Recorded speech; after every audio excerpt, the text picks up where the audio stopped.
एक बार एक राजा, एक प्रधान और एक सिपाही जंगल में खो गए। बहुत देर इधर उधर भटकने के बाद राजा को एक अंधे साधु दिखे।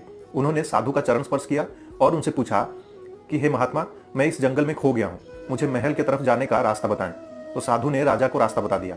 कुछ देर बाद प्रधान उसी रास्ते आए और उन्होंने साधु से पूछा कि हे योगी, क्या किसी को आपने इस रास्ते जाते हुए देखा है?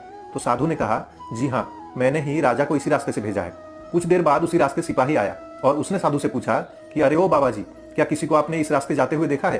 तो साधु ने उस सिपाही से कहा कि राजा और प्रधान इसी रास्ते से ही गए हैं। जब वो तीनों महल पहुंचे तो उन्हें इस बात का आश्चर्य हुआ कि साधु तो अंधे थे, पर उन्हें कैसे पता चला कि कौन राजा है, कौन प्रधान है और कौन सिपाही है।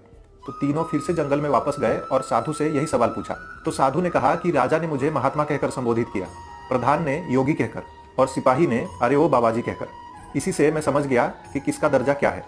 दरअसल हमारा व्यवहार, हमारे संस्कार ही बता देता है कि हमारा दर्जा क्या है और हम कितने बड़े इंसान हैं।